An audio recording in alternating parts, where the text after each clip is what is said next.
focused on the facts. Chris Smith on today's News Talk Radio, TNT. A lot of stories happening. It doesn't matter which corner of the world you look at. But at this stage, I thought what we would do is go to another corner of the world, that is the state of California. As a matter of fact, San Jose, where Alex Zaharov-Reutt from TechAdvice.Life is waiting around for the AMD Advancing AI event. Some big announcements are expected. They're all on embargo at the moment, so we've got to be careful. Alex, come in. G'day, Chris. Great to see you. Good to see you. Thank you very much for, what time is it there? It's 9:36 p.m. So 9:36. It's yesterday, yeah. Yes, I understand. Listen, the Game on Cancer giveaway by Cure Cancer is holding its biggest charity gaming and entertainment giveaway right now until December 19. And there's $50,000 worth of prizes to be won. That's worth telling our listeners about. What's the entry price? Well, it's $50. Now, for $50, I mean, you can give whatever donation you want, but they'll give you one of a stack of really cool prizes just for donating. Obviously, it's tax deductible as well. If you were to donate, say, $200, then you have four $50 tickets to be able to win different prizes. Now, if I look at the list here, they've got major brands like Xbox, EA Games. They've got 50,000. They want to aim 50,000. I think they'll aim a lot more than raise a lot more than that. There's Logitech, Turtle Beach, Nanoleaf, Bethesda, 12 South, Satechi, Outlaw Tech, a whole stack of different companies who've donated prizes to really juice up those donations. So if you go to my website, TechAdvice.Life, you'll see it on the front page there. You'll see how you can donate. Donations opened today, and it's going to be a great way for gamers to help raise money for cancer. Okay, great cause. All right, let's talk social media. Will the repo men come to take X away from Elon Musk, Alex? Well, look, there has been concern that, of course, Elon Musk had to take out a big multi-billion-dollar loan, and with all of the different advertisers leaving X because of perceived anti-Semitism, even though Elon Musk, went to Israel and spoke there, and Elon Musk, of course, famously, as we discussed, or as you discussed last week, he told advertisers to go F themselves, and he wouldn't be blackmailed with money. So analysts are, of course, now saying, well, if Elon Musk can't raise up enough money from advertising, what is this going to mean? Will he have enough money to pay off the interest? I mean, apparently it's $1.2 billion a year in interest. It's a huge amount of money. He is charging for Premium and Premium Plus, and he's going to be giving away Grok, the AI tool, to Premium Plus users. But the BBC put out an interesting report with all these questions, and I've got links to all that. But I don't think Elon Musk, I think he's playing a different game to what these analysts are talking about, and somehow it'll work out for him. You reckon it'll work out? I get the feeling from that last interview he gave where he said that they can go and get effed. I got the feeling that he was being almost, what's the word? Accepting of the fate of X. He was saying, yeah, well, we could go bust and I'll have to get rid of the whole lot. Whose fault will that be? We know whose fault that will be. Sure. Look, he is trying to turn X into the everything app. Now, in China, you have WeChat. They use that for online dating, for shopping, for selling real estate, for all those big sales. They have the Valentine's Day sales. PayPal X has more users than PayPal, and PayPal makes all of its money as a financial institution. There's no advertising there, and Elon Musk could easily turn X into another PayPal type of organization. And he's hinted at that already, hasn't he? Absolutely. So there's plenty of ways to monetize a service, and I wouldn't put it past Elon to have thought of a lot of these. I just think analysts, it's easy for them to clickbait. Oh, yeah, he's going to go bankrupt. I don't think so. Okay. Now, 50 companies, including IBM, Meta, and AMD, have launched the new AI Alliance. This is a community of leading technology developers and others to advance open, safe, and responsible AI. Now, you are going to be at this conference tomorrow, your time, but where's OpenAI and their ChatGPT technology? Well, not on the list. They're not part of the 50 different companies, which includes AMD tomorrow, as you just said. And look, obviously they're saying all the right things. I mean, if you have a look at the article, I've reprinted the media release from Meta at my website, and they're talking about wanting to deploy and develop benchmarks and evaluation standards. They want to responsibly advance the ecosystem of open foundation models, foster a vibrant AI hardware ecosystem, support global AI skills building, develop educational content, and launch initiatives that explore use cases and do it all responsibly. So they're saying all the right things. I mean, government regulation is coming whether they want it or not. And it's interesting that OpenAI, who is the leader in all this, the one that everyone else is trying to furiously copy, is not part of this standard. Whether they'll join later on, I don't know. But we've heard a lot of AI council stuff from the UK. There's government inquiries into it all. So this is just part of the great wave of everything AI. I mean, this is the year of AI, and so I don't expect anything different than everything that we're currently seeing. Now, what can you tell us that's kind of not under any embargo for tomorrow? Well, the short version is that obviously they'll be launching new hardware, and I think a lot of companies and a lot of people will be very surprised and delighted, and it's going to make competitors quiver. So let's see what all the announcements are tomorrow. Honestly, I'm not allowed to say, but it's exciting. Okay. Now, even the hackers get surveyed nowadays, Alex. I find this quite amazing. What are these fiendish nerds predicting will be the biggest cyber security worries for next year? Well, yeah, this was from NordVPN. And just quickly, by the way, I will have the full video of the AMD launch on my website tomorrow with the live stream that they'll be broadcasting and all the information. So just come to TechAdvice.Life. We'll cover it again in brief next week. But look, NordVPN puts out a survey in December. And yes, they have spoken to the hackers, which is quite interesting. And they're saying there are 5 different predictions there. The one is that leaked nudes will be trending on the dark web. So people are being hacked and their information is being stolen and used against them. AI will be there to help the hackers, but also, as we know, as we've spoken about before with Norton and other things like McAfee, using AI to help end users figure out whether the emails, the SMSs, the messages they're seeing lead to potentially being hacked or not. There's also the number of amateur hackers that are growing. There's people looking online for ways to hack somebody's TikTok or other accounts, so you've got to be careful about that. Customer data will be selling like hotcakes, they say, and biometric authentication won't be the answer. Just having a fingerprint. I mean, people are able to do deep fakes, and there's ways of getting around even biometrics with AI. Really? So there's some interesting. Yeah, it really.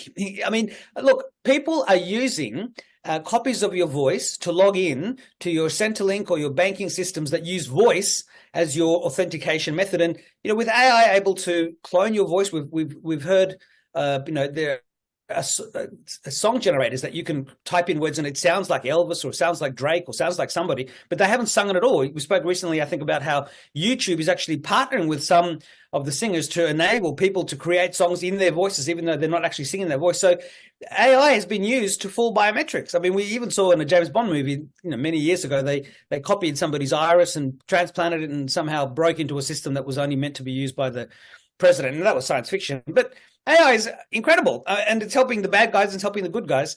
Have a look at this article. There's plenty more there. We haven't got much time to go through all in detail, but we're now getting predictions for the next year from hackers. Wonders will never cease. Wonders will never cease.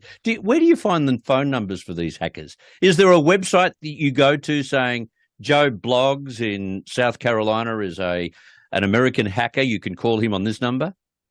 Obviously, you can find them on the dark web. I mean, you can find all sorts of things on the dark web, but hackers are there. And then, of course, you have the white hat hackers, the good hackers who actually penetrate with permission of companies and banks and organizations to try and find the holes that need to be patched before the bad guys turn up. Obviously, if you can find hitmen and you can find other criminals, you can find hackers too. I personally have never contacted a hitman or hackers, but obviously people do all the time. It's out there. All right. Find. Yes, exactly. I spoke to Prue a little earlier about the Oxford Word of the Year. Now, the Oxford and Cambridge dictionaries have come up with their words of the year. So what's the new definition for the term authentic in the age of AI? Well, this is from Merriam-Webster. And what they're saying is that, with artificial intelligence and deepfakes, there's a new flavor to things being authentically human, authentically created by living people as opposed to being artificially generated by artificial intelligence. So, the word authentic is the word of the year for Merriam-Webster, but for Cambridge, the word is hallucinate, because we know that AI systems can make stuff up very confidently on the fly. And for Oxford, the word is prompt, because when you type an instruction into an AI system to create this or create that, or whatever it is you want the AI to do, the quality of the question, of the prompt, of the instruction, and the detail of the instruction will determine how good the AI can do the job. It's like when you give an instruction to an assistant. If you don't give them all the details, sometimes they come back with what they thought you wanted, not what you wanted. And just like you have to tell people sometimes in detail what you want, it's the same with computers. And the old term from the 50s, garbage in, garbage out, well, I guess that's never been more appropriate. And authentic is going to not be the norm down the track if AI takes over the way we predict. That's right. And that will give extra impetus to, already we see in an age of everything being, created in Chinese factories, or, we've seen for a long time things were handmade, natural made, human designed and human created. So that's going to actually come back and be an important differentiator in a world where everything is made by AI. Can I still get something that is crafted by humans? It's just bizarre. I shouldn't laugh, though, because it could be awfully detrimental to our own safety. But anyway, Alex, stay right where you are. Don't move a muscle. I want to get to a break. And then when we come back after the break, we're going to talk about electric vehicles and what AstraZeneca is now up to. They haven't run and hidden because of their harmful COVID vaccines or the harmful side effects of their vaccines. They've decided to get back into inventing a new drug. Let's talk about that with Alex right after a break on TNT Radio. With his expert analysis and opinion, focused on the facts. Chris Smith on today's News Talk Radio, TNT. Well, the facts about electric vehicles are not pretty, Alex, and I've been telling our listeners about this for some time. Sales are on the rise in Australia, according to the latest reports. But there are other reports that I mentioned on the program last week where EV cars are overstocked in car showrooms in the United States. So in the United States, demand is far less than supply. Look, absolutely. And there's a couple of conflicting reports. There's a report from October 2023 from Forbes. They're giving 5 reasons why EV car sales have slowed. Those are being unfamiliarity with the product, lingering concerns about range, range anxiety, a limited charging network, and also the wait times associated with waiting for a charging slot to come up. And then when all the charging spots are taken, the charging time is much longer than if there's very few cars there. And there's also early adopters already have all the EVs that they could possibly want, and high interest rates. So that's from Forbes. Then there was a CNBC report from earlier in October, just a couple of weeks in early October, saying that EV sales in the US have hit record highs. But that conflicts with what I heard on Jason Olborn's program and also with you, talking about how there is a glut. And in fact, USA Today has a report from November 14, a more recent report, like a month old, not a couple of months old, on why people aren't buying EVs despite price cuts and tax rebates, which is obviously the story that Jason and you were talking about. But in Australia, EV sales have gone up. There's BYD. They're the number 2 behind Tesla in the world and also in Australia. And they've actually been able to put a car out for $51,000 in Australia, undercutting Tesla by about $14,000. And in Australia, electric car sales have reached 80,446 at the time of publication, a rise of 30,000 over the same time last year. So I guess it depends where you are in the world. EV cars are here to stay, but there's the problems of battery fires. We've seen those. BYD claims to have the world's safest battery because they segment it up in different ways, and they have a whole big piece about that. And if you come to my site, I've got a very fascinating interview that I did with Luke Todd, the head of BYD in Australia last week, talking about the New South Wales government rebate. They still have rebates in Australia, which is ending at the end of this year. So conflicting news. People still love their petrol cars, but a lot of people are moving to EV cars, and I'm seeing ever more on the road, at least in Australia. All right. Now, we've put a hell of a lot of scrutiny on AstraZeneca since COVID-19 and during COVID-19. AstraZeneca now wants to build a cancer drug with the assistance of AI, thanks to a $247 million grant let's hope it's vastly better than their harmful COVID vaccine, Alex. Yeah, absolutely. Well, they're under investigation. There's a lawsuit against them claiming that the COVID jab was defective. And of course, we don't want to hear in a few years that there's another drug that's now safe and effective and that people are taking and then they're getting heart attacks. But look, there's a company called ABSCI, ABSCI, and they talk about creating drugs at the speed of AI. And they say that they're a generative AI drug creation company whose mission is to create better biologics for patients and do so faster. And they say that they want to create drugs that are not just like looking for a needle in a haystack, but create them in silico as opposed to like in vitro using generative AI. And they're trying to find solutions, more precisely rather than the sort of the scattergun approach of trying a whole bunch of different substances and seeing what has an effect on somebody. So look, I do have faith in AI. I mean, everyone's talking about responsible AI. We haven't created Skynet or the Terminator yet, but the potential is there. If an AI-assisted drug, has some side effect that we don't know about, it could affect a lot of people.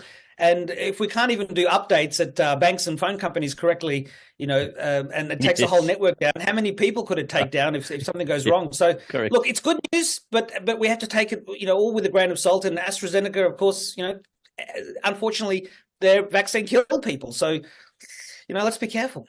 Yeah, let's be careful, all right. Now, LG has launched LG with Optimism, which sounds all very positive and corporate. And they've collated a series of stories about musician come swimming star Cody Simpson and Emma Carey, the inspirational author who fell 15,000 feet from the sky when her parachute failed to open properly. What is the purpose of LG with Optimism, Alex? Well, look, obviously it's a brand refresh. They, in a world full of crazy stories and, wars and all the rest, it's actually refreshing to have a brand that's focusing on optimism. And yes, Cody Simpson is the musician who was the boyfriend of Miley Cyrus, and he is now an aspiring swimmer. He's an Olympian, and he's an LG ambassador. And then Emma Carey, of course, if you haven't heard her story, she fell from the sky, broke her back, couldn't walk, never thought she'd walk again. And obviously through all of those hard work and learning how to walk again and all that sort of stuff, she's now an author and a motivational speaker. And there was a great 45-minute discussion on optimism and sticking with it and doing all the right things, and with a guy from Channel 7, and both Corey was there. He was on site at the swimming camp, but he was live on video, and Emma was there.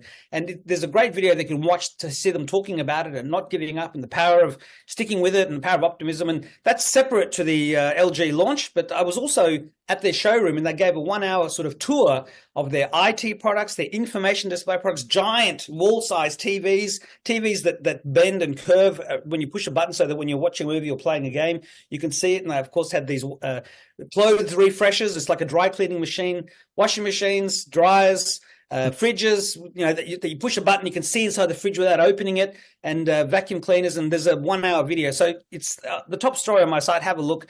It's but hang on. There is an exceptional idea. You can look at what's inside your refrigerator without opening it. Well, it saves every time you open the fridge. He explains it in the video. Cold air goes out, and it takes a while for the fridge to cool it back down again. So if you can tap a button, see what's in the fridge, then you can open it quickly, grab what you got to grab, and there's even a second door. So you can actually open the first door, and inside it's still sealed. So you can open a smaller door inside, grab what you need, close it all very quickly, and you can also see what's in the fridge when you're at the shops. So if you want to remember if that bottle of milk is nearly finished or not, you can tap a button, see what's in the fridge whilst you're at the shops on your phone. And that's great. It is. And look, if you need your fridge to give you AI advice on what to cook based on what's in your fridge can do that too. If it's one of the ones that has the screen and internet connection and all that. So, the smart home, the Jetsons, we're halfway there. We haven't got the flying cars quite yet. And Rosie the robot's still evolving, but we do have a lot of tech smarts, and LG is one of the big companies, along with Samsung and others, that are really pushing.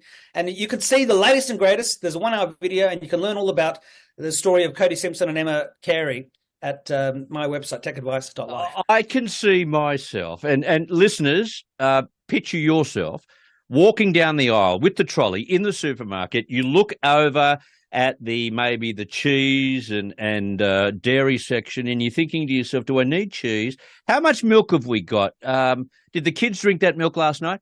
Then get your mobile phone, press a button so you can look at what's in your fridge. Presto, voila, love it. That's The smart home on steroids in your kitchen. Mate, I'm loving that. All right, Microsoft launches its incredible Seeing AI app on Android, as well as a free app for blind people. Tell us about that. Yes. This is an app that narrates the world for blind and low vision people. And it was available for iOS since 2017, but it's now come to Android. And this is in celebration of the International Day of Persons with Disabilities. It was last Friday. And so this is the newest version. It's powered by the latest advances in AI at Microsoft. They've obviously spent a lot of money with ChatGPT and doing a lot of work themselves with AI.